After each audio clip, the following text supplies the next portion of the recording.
The sharp blare of my phone tears me from a heavy, dreamless sleep at 2:17 in the morning. My security app flashes red, an urgent alert. Someone is at the greenhouse. My pulse races. I snatch my keys from the nightstand, tug on yesterday's jeans, still stiff with dried soil on the knees, and rush outside. The drive to my property feels endless, each of the 11 minutes stretching like hours. When my headlights finally sweep across the gate, dread coils in my stomach. The padlock dangles open, snapped clean in half.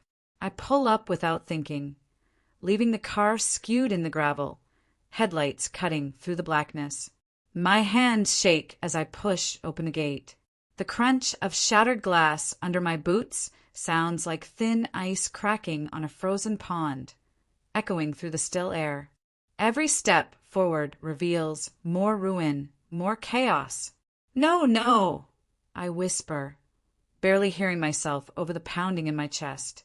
Inside, the devastation steals the air from my lungs. Thousands of plants lie ruined. Shredded leaves, crushed stems, soil scattered like ashes. Hanging baskets dangle in tatters. Orchids, carefully nurtured for months, are sliced clean through their centers. Rare succulents lie flattened beneath boot prints. It looks like a war zone, not a greenhouse. Briarwood Estates' order. $22,000 worth of cultivated perfection, gone beyond recovery. I stagger toward the small office tucked in the back, praying that the security system caught something useful. The monitor flickers to life under my touch. My trembling fingers scrub backward through the footage until the image freezes. There, him, Ethan, my brother, his face illuminated perfectly, eyes cold as he stares directly into the camera, lifting the garden shears he stole from my shed. The hatred in his expression cuts through the screen. He moves with steady precision, destroying everything I've built piece by piece. My legs give way, and I collapse onto the floor among broken pottery and spilled soil. The recording continues for 2 full hours, Ethan's quiet, deliberate demolition punctuated by brief glances toward the camera, as if to ensure I'd see it all, that I'd know exactly who was responsible.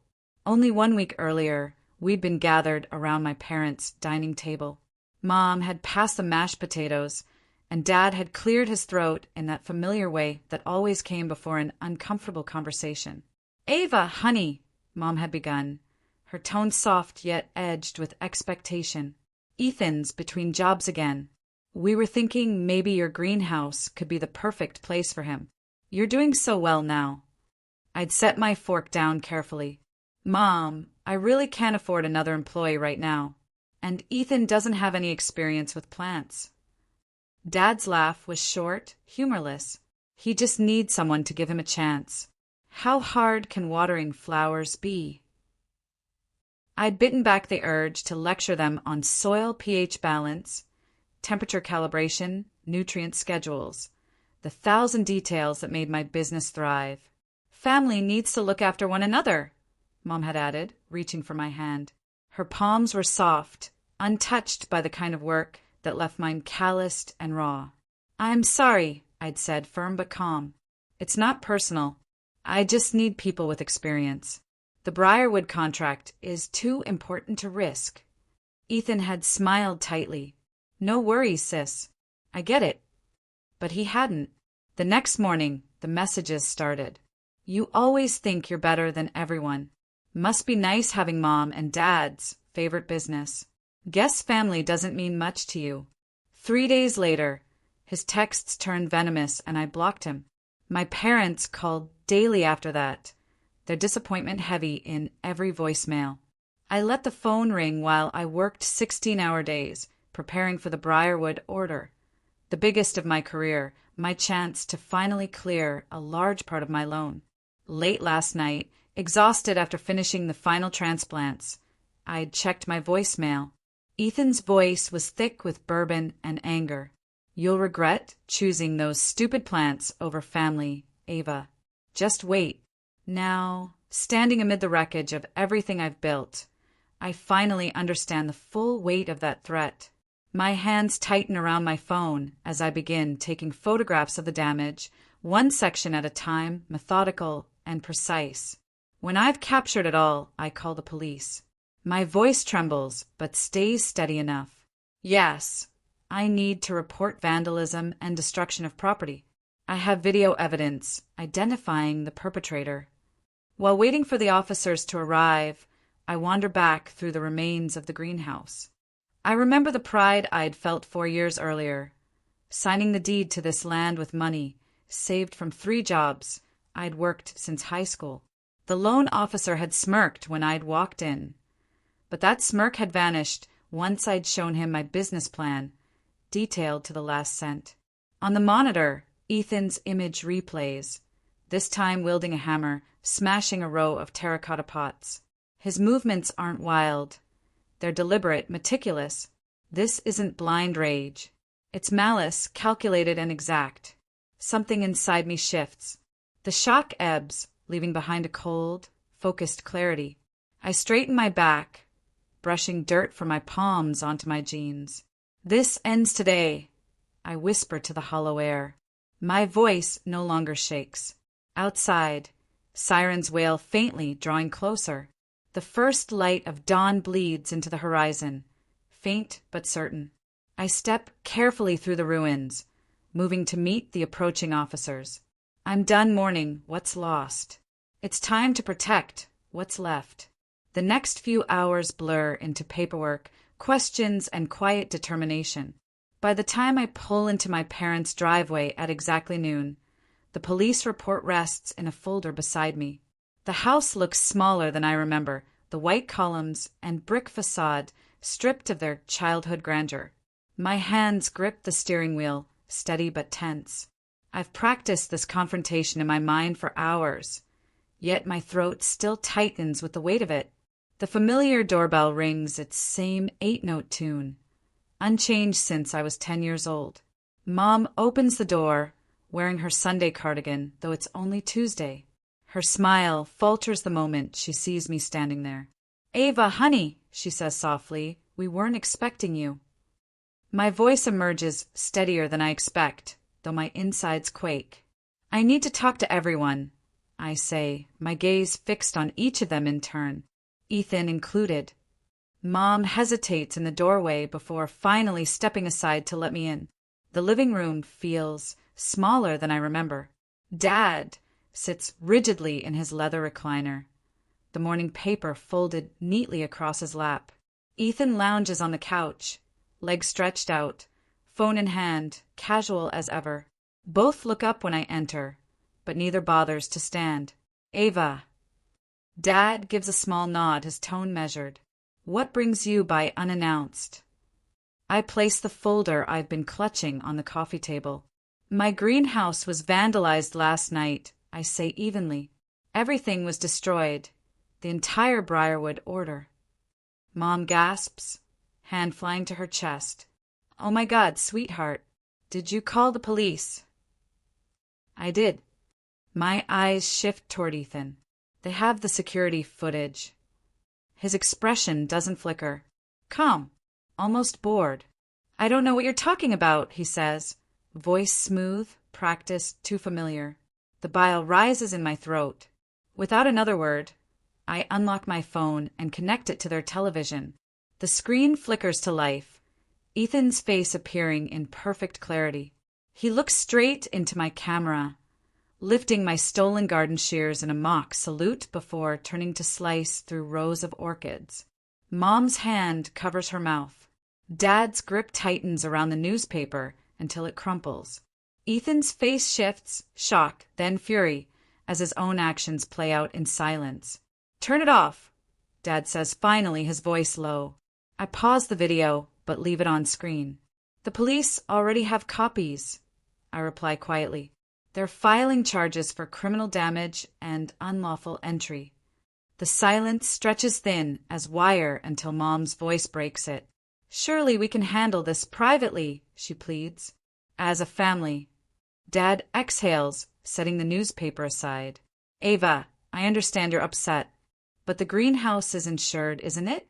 I'll pay the deductible. We can fix this. No need to make it official. He reaches instinctively for his checkbook. Just tell them it was a misunderstanding. You don't want to ruin your brother's future. A sharp, humorless laugh escapes me. You still don't understand, I say. This isn't about money. Then what is it about? Ethan snaps, voice rising. Punishment?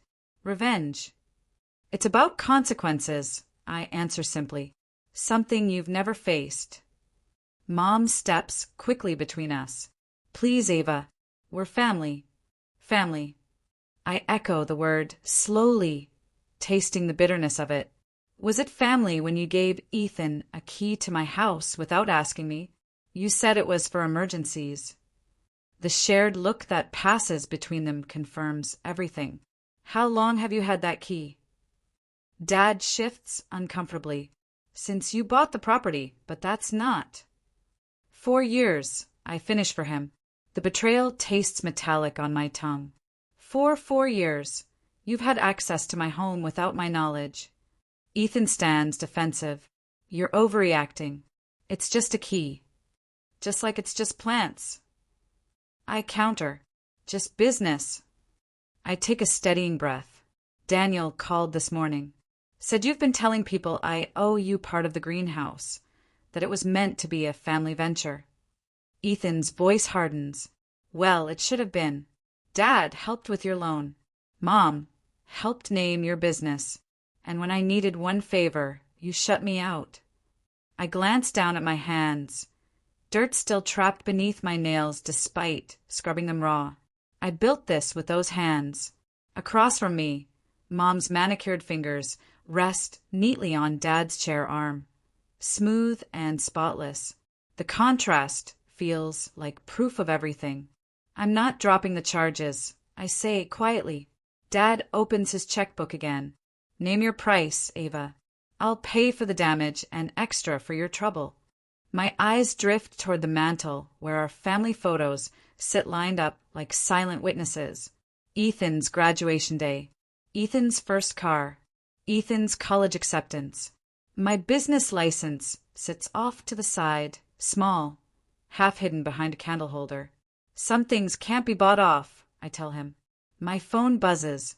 A message from Rachel, my assistant. I saw Ethan arguing with you last week. Happy to make a statement if needed. Another from Daniel. If you need a witness, I'll back you up. Even Mr. Caldwell from the bank had reached out earlier. Your business plan was solid from day one, Ms. Moreno. We stand behind our investment. And then Briarwood's project manager. Take all the time you need. Your integrity is why we hired you. I think about all those people, the ones who believed in me, while I worked 16-hour days, while my own family dismissed me. I think about planting my first saplings alone, muscles screaming, while they vacationed with Ethan in Florida. Dad's voice cuts through my thoughts. You don't understand what you're doing, Ava. This will change everything. Good, I say, slipping my phone into my pocket. It needs to. Ethan's composure fractures. His face twists into something raw and ugly. You've always thought you were better than me, haven't you? He shouts. Better than all of us with your perfect little business, and you're holier than thou act. Ethan, stop, Mom begs, reaching for him. He jerks away. You know what? I'm glad I did it, he yells, spit flying. You needed to be knocked down a peg. Always looking down on me because I don't want to kill myself working for scraps. Enough. Dad roars, rising from his chair, but the damage is already done. Ethan glares at me. What are you going to do now, huh? Call the cops again? Oh, wait, you already did. His laugh is jagged, bitter. You always have to be the good one, don't you, Ava? Mom turns toward me, desperate. He didn't mean it. He's just angry. Even now, even after his confession, they shield him, protect him, excuse him. I square my shoulders, steady my breath. I never thought I was better than you, Ethan, I say softly. I just worked harder. I gather my phone and the folder from the table. My eyes catch on the framed photo from last Christmas, the 4 of us in matching sweaters, smiling like we were something whole. I turn it face down before walking out. Behind me, I hear Mom begin to cry. Dad says my name once, but I don't stop. The door closes behind me with a muted click that sounds like freedom. I remember the first thing I ever grew, a lima bean wrapped in a damp paper towel when I was 14. While other kids forgot theirs on windowsills, I carried mine home, checking it every hour. When that tiny leaf finally unfurled, something inside me awakened, too. By 16, I was selling small potted herbs from a rickety card table in my parents' driveway. $20 of profit that first weekend. I saved every cent in a coffee tin labeled greenhouse fund, while my classmates spent their allowances at the mall. When I showed Dad the zoning requirements for agricultural property, he'd laughed. "You're really going to save for 10 years?" he asked, shaking his head. "That's not realistic, Ava." Mom had just smiled gently in the kitchen, patting my shoulder. "It's a lovely hobby, sweetheart," she said. But even then, I knew better. I wasn't chasing a hobby. I was planting a future. The following morning, Ethan pulled into the driveway behind the wheel of his graduation gift, a gleaming red Mustang worth more than my entire savings goal. From my bedroom window, I watched Dad hand him the keys, both of them grinning with identical pride. That night, I filled out an application for my second job stocking shelves at the hardware store. For the next 3 years, my days blurred into a relentless rhythm. Mornings at the coffee shop, afternoons stacking pallets, weekends spent hauling soil and potting seedlings at the garden center. I slept barely 4 hours a night and squeezed in online business classes during lunch breaks. When customers complained about the dirt under my nails as I handed them their lattes, I only smiled and apologized. Every dollar in tips went straight into the battered coffee can labeled Greenhouse Fund. When I finally sat in front of the loan officer, he didn't look impressed. His cufflinks gleamed beneath the office lights, a Harvard diploma framed neatly on the wall behind him. I was 22, wearing my single, thrifted blazer and holding a binder mended with duct tape. "So, you want to grow?" he said dryly, flipping through my pages without reading. "Plants," I replied. "I want to build a specialized greenhouse focused on drought-tolerant ornamentals and rare specimen plants for luxury landscaping contracts."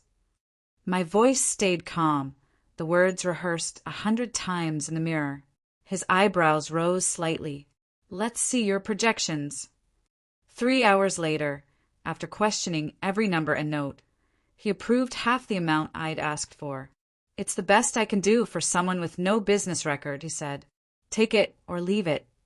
I took it because half was still more than nothing. The land I found sat 10 miles outside of town, 27 acres of tangled weeds and half-rotted fence posts, unwanted because of its poor drainage but blessed with full southern light.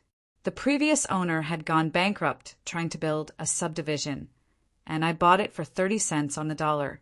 That first year broke me apart and built me again. Before dawn, I cleared rocks and uprooted stumps before heading to the coffee shop. After long shifts at the hardware store, I returned to dig drainage trenches by headlight. Too tired to drive home, I often slept in my truck under a tarp. The rain soaked through everything. The sun burned my shoulders raw. Mosquitoes turned my arms into constellations of welts. Ethan visited once, his Mustang rumbling into the muddy clearing while I was laying irrigation lines. He stepped out, looked around at the uneven ground, the piles of lumber, the single frame I'd raised. "This is what you're killing yourself for?" he asked, gesturing at the empty field. "It's not nothing," I said, wiping sweat from my brow. He shrugged. "Mom wants you to come for dinner Sunday. Dad's golf buddy is bringing his son. She thinks you'd hit it off." "I can't. I'm pouring the foundation that day." He rolled his eyes. "You know they worry about you, right? This isn't normal." I turned back to my work. When I looked up again, he was gone, tire marks cutting across the newly graded drive. The first greenhouse took shape in late autumn. One afternoon, a landscaper named Daniel stopped by when he saw me struggling to balance roof beams. "Need a hand?" he asked, already rolling up his sleeves. We worked through the night, fastening the polycarbonate panels against the wind. When we finally sat on upturned buckets with lukewarm coffee, he said, "Most people hire contractors for this kind of thing." "Most people have more money than determination," I replied, flexing my blistered hands. "I have plenty of the second." That winter, I slept on a cot inside the greenhouse, afraid a storm might collapse the frame. When pipes burst, I spent 3 days repairing them myself. When suppliers refused to extend credit to a new business, I drove 6 hours each way to buy directly from growers, stuffing trays of seedlings into every inch of my truck. The morning I signed my first landscaping contract, $8,000 for a hotel renovation, I called my parents. "That's wonderful, honey," Mom said absently. "Ethan just got promoted at the insurance office. We're taking him to Whistler to celebrate. I'd invite you, but I know how busy you are." I hung up and looked around my office, a repurposed shipping container lined with invoices and growing charts pinned to plywood. Outside, thousands of plants thrived under my care. When Briarwood Estates offered a $22,000 contract for their corporate headquarters, I poured every hour into perfection, each specimen tagged, documented, and positioned just right. On the final night, I sat on my truck's tailgate, sipping coffee beneath the moonlight, proud and at peace for the first time in years. That moment, quiet, earned, solitary, was the only one that truly felt like success. Then came the shrill alert at 2:17 that morning, and everything shattered. The day after the vandalism, I stood amid the wreckage as dawn broke, already sorting tasks in my mind. The insurance adjuster arrived at 9, clearly expecting tears. Instead, I handed him a detailed inventory with photographs, purchase records, and replacement costs. "Most people don't keep records this thorough," he said, eyebrows lifting. "I'm not most people," I replied. When I returned from my parents' house later that afternoon, 3 cars were parked in the mud-slick driveway. The owner of the coffee shop where I'd once worked, one of my first regular customers, and Daniel, holding 2 cups of coffee and a pair of gloves. "We saw what happened online," the cafe owner said softly. "Figured you could use some help." They stayed until sunset, clearing debris and rescuing what plants could be saved. Daniel worked quietly beside me, matching my pace without a word. When we finally stopped, my phone rang. It was the Briarwood project manager. "I heard what happened," she said gently. "We can extend your deadline if needed." I looked across the shattered greenhouse toward the small pile of survivors. "Thank you," I said. "We hired you for your integrity and your resilience." "That hasn't changed," she replied. 6 weeks later, when the court date arrived, I wore my work clothes, clean but forever marked with soil stains that no detergent could lift. The courtroom smelled faintly of polish and tension. Ethan sat flanked by our parents, dressed as though it were Sunday service. When it was my turn, I spoke plainly. The footage played across the monitor, showing Ethan's calm, deliberate destruction. The judge watched without emotion. When Ethan testified, he spoke of misunderstandings and regret, his voice cracking just enough to sound rehearsed. Our parents sat directly behind him, not between us. The judge's ruling was brief. Full restitution, 200 hours of community service, and a no-contact order. Ethan's face hardened, all pretense stripped away. Outside, sunlight flooded the courthouse steps. I took a deep breath. The greenhouse awaited, half rebuilt, stronger already. Unlike the family I left behind in that room, it stood on foundations I could trust. 2 mornings later, the sound of gravel crunching under heavy boots signaled the arrival of the security installers. They came promptly at 7. I was already on my second cup of coffee, blueprints spread across the hood of my truck. Sleep had become a rare commodity. "We'll start with 8 cameras," I told the lead technician, pointing to the diagram marked with red XS. "Every entrance, the parking lot, and full coverage around the new greenhouse foundation." He gave a low whistle.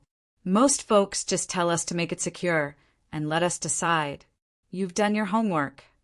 I smiled faintly. "I'm not leaving anything to chance again." Yesterday, the insurance check came through. $18,000. It wasn't everything I'd lost, but it was enough to rebuild. Enough to begin again. It's not enough to replace everything, but it's enough to begin again. I've been sleeping on a narrow cot in my office, guarding what's left while sketching the blueprint of what's next. Every dollar from the insurance check already has a place in the spreadsheet. Security first, then structure, then new plans prioritized by profitability. Rebuilding isn't an act of hope, it's a strategy. The doorbell chimes just as the security team starts drilling mounts for the new cameras. I open the door to find a woman holding a basket wrapped in cellophane and an envelope with my name neatly written across it. "Ava Moreno," she asks warmly. "I'm Laura Benton from the Chamber of Commerce. We haven't officially met, but the Business Association wanted to reach out." She gestures toward the shattered glass and half-cleared debris. "We heard what happened. Please know the local business community stands behind you." I take the envelope with soil-stained fingers and open it. Inside is a letter welcoming me to the association. First-year dues waived and a list of 3 commercial clients looking for new landscaping contractors. I blink, momentarily speechless. "Thank you." I manage finally, the word small but sincere. "Your resilience has impressed a lot of people," Laura says. "Not many would be rebuilding this quickly." By noon, I'm back at work, transplanting the few seedlings that survived into clean soil according to the recovery schedule I drafted at dawn. My phone buzzes, Mom again, her 4th call of the day. I silence it without breaking rhythm. 10 minutes later, the lead technician calls from outside. "Miss Moreno? Your parents are at the gate asking to come in." My fingers tighten around the small terracotta pot. "Please let them know I'm in the middle of critical work and can't be interrupted." 20 minutes pass before I hear Mom's voice behind me, somehow inside the property. She must have followed one of the service trucks through the open gate. "Ava, honey, we need to talk about healing our family." I keep my eyes on the seedlings. "This is private property," I say evenly. "The business is closed for repairs." "He's your brother," she pleads. "Family forgives family." I straighten slowly, brushing soil from my palms. "I'll be happy to talk once Ethan completes his restitution and community service. Until then, there's nothing to discuss." Dad steps forward, his expression firm but uneasy. "We've spoken with Pastor Williams. He's willing to mediate a family meeting." "No," I say, calm but absolute. "This visit is being documented. Please leave, or I'll have to contact the officer assigned to my case." They both freeze, as if my composure is more shocking than anger would be. For the first time, they're facing a version of me that won't bend. That evening, Ethan's truck rolls slowly past my property line, ignoring the no-contact order. I photograph it, timestamp the image, and forward it to my lawyer. Every violation strengthens the wall I'm building between my past and my future. Later, I notice 3 new 1-star reviews posted online. Thinly veiled attacks written in the same florid style as Mom's Bridge Club friends. I flag them as harassment and move on. The next morning, Daniel arrives with coffee and a paper bag of bagels. What began as professional collaboration has become something neither of us has named yet. "The new greenhouse frame arrives Tuesday," he says, checking his tablet. "I've confirmed delivery." I nod, allowing myself a small smile. "You always remember every detail." He raises a brow. "You're hiring help, right?" 2 part-time assistants to start, I admit. I can't rebuild this alone anymore. The words feel strange, humbling, but right. The Stonehaven corporate contract came in this morning. Twice the size of Briarwood. His grin widens. "You're serious?" They called after reading that Business Journal article. Apparently resilience sells. He laughs softly. "I'll drink to that." We walk the property together, discussing where the expanded growing areas will go. The old foundation is cleared, ready for something stronger. Through the fence, A few of my parents' country club acquaintances watch us, their polite smiles strained.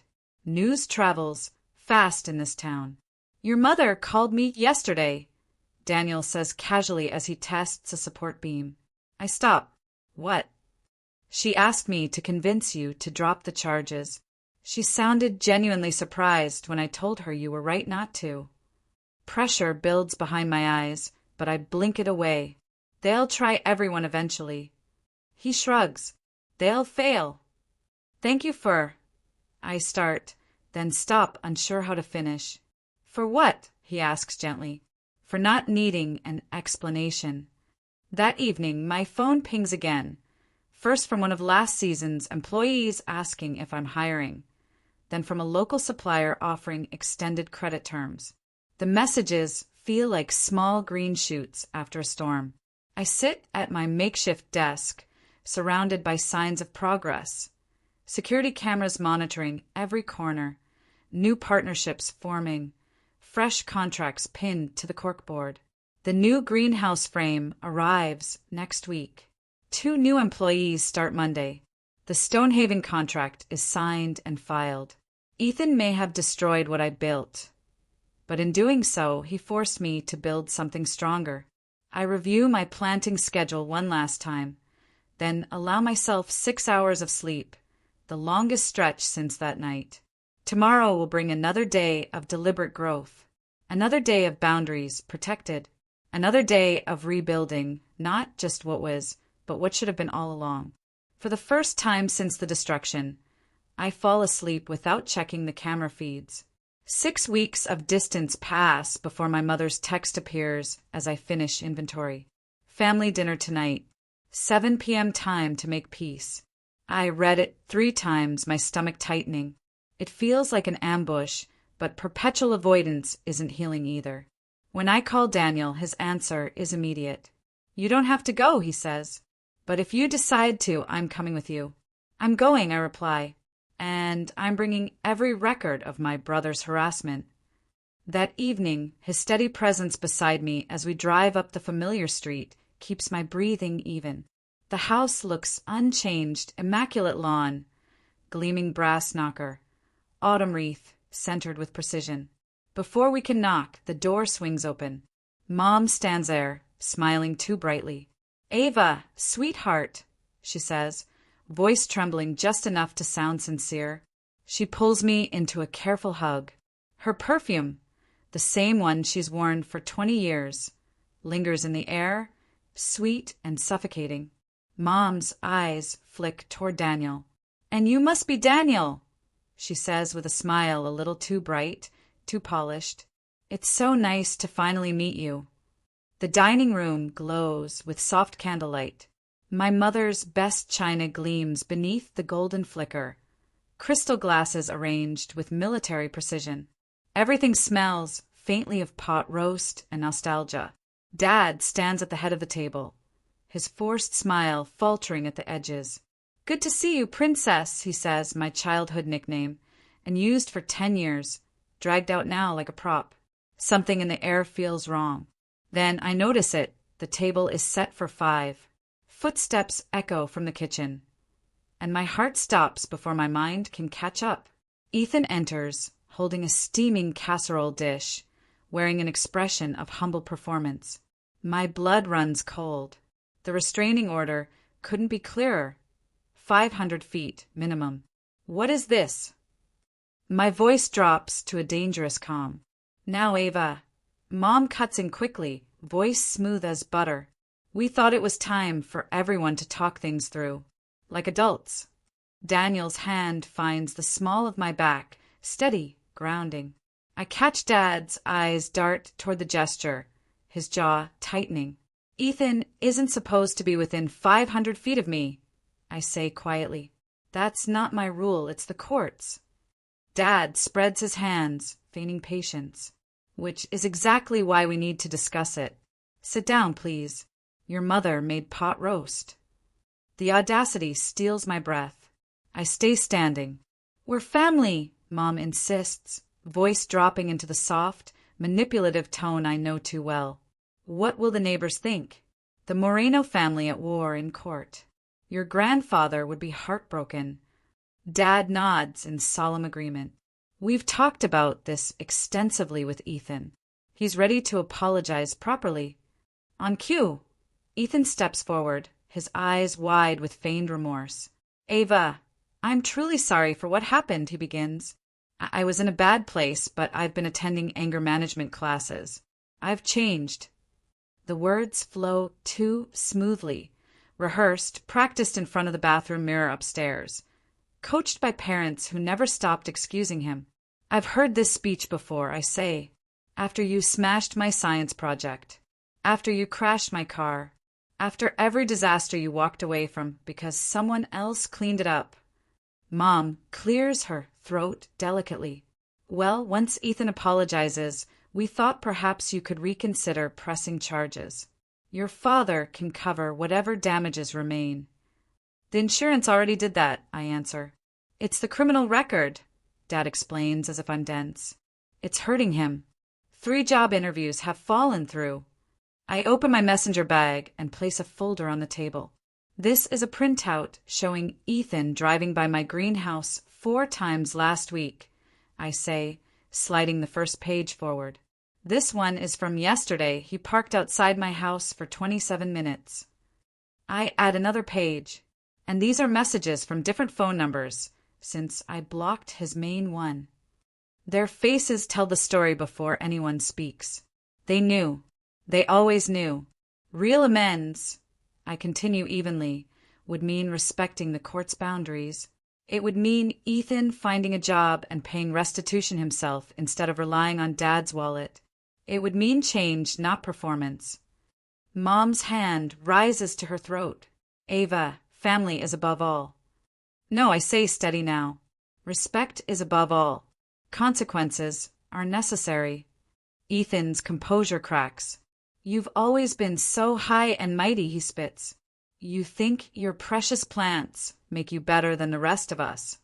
Dad steps forward, already reaching for his wallet. Look, I'll write a check right now. Whatever you want. Let's end this ugliness. This isn't about money, I say quietly. It never was.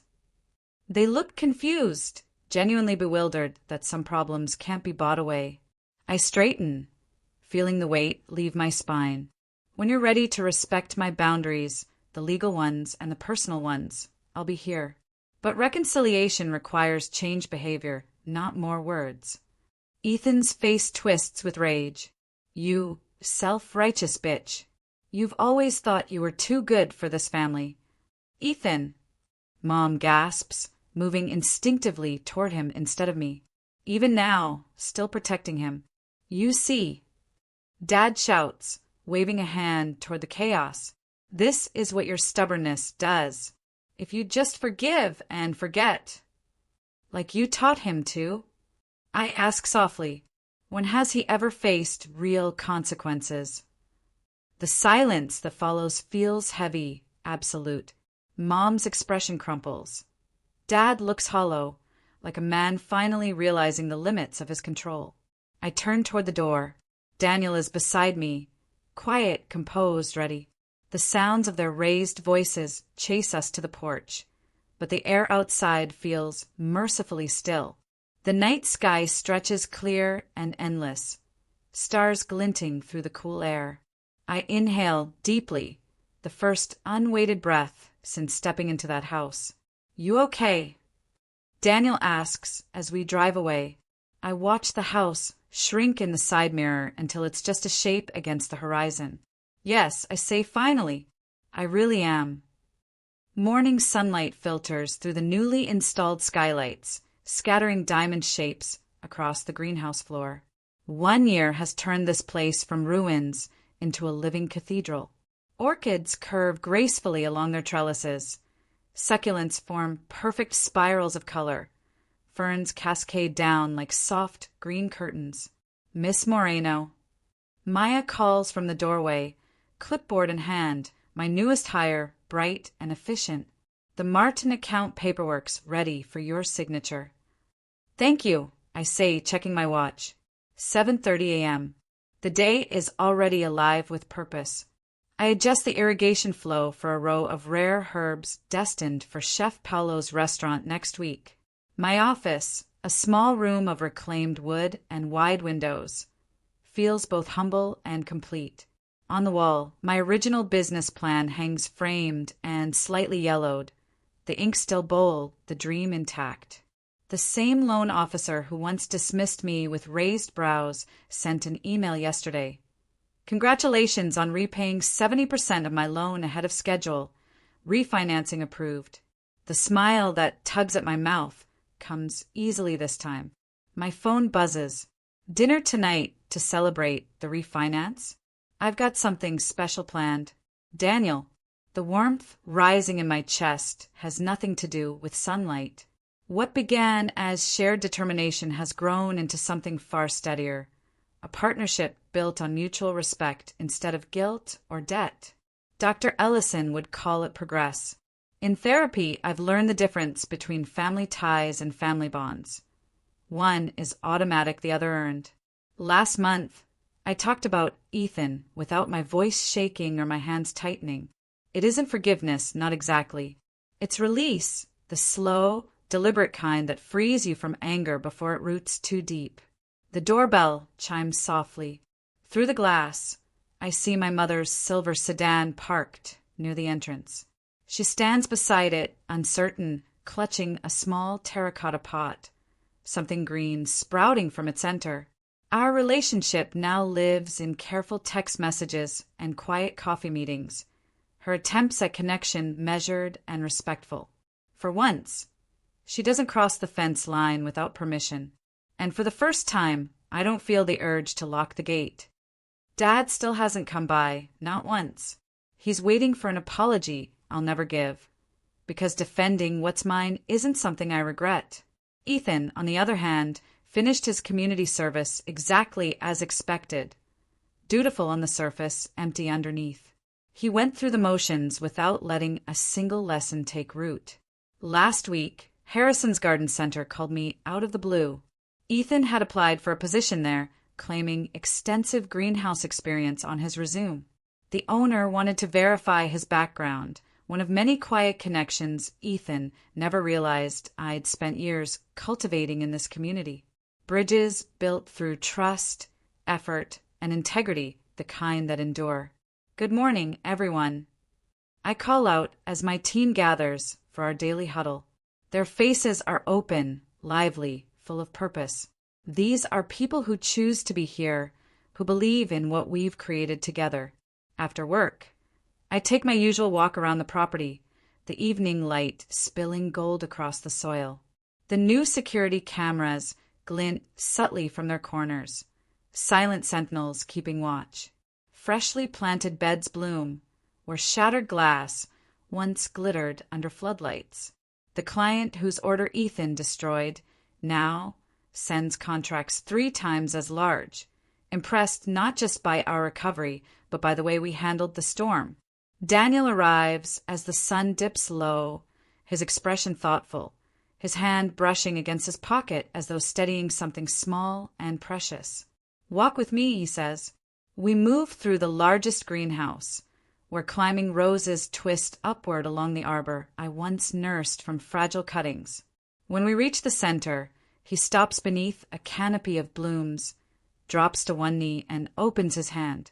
The ring catches the light like a promise. For a moment, time slows, the only sound the hum of the irrigation system and my heartbeat answering his question. Later, laughter fills the air as we gather for an impromptu dinner beneath strings of soft lights. My employees, my friends, the family I've chosen, surround me, their joy as bright as the flowers blooming around us. Plates clatter, music drifts through open doors, and every sound feels alive. As we raise our glasses in a toast, my gaze lifts to the new sign above the main entrance, Flora's Family Greenhouse. The name hasn't changed, but everything else has. Family, I've learned, isn't bound by blood or expectation.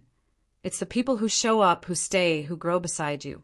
And what I've built here will keep thriving, season after season, rooted not in obligation, but in strength, resilience, and choice.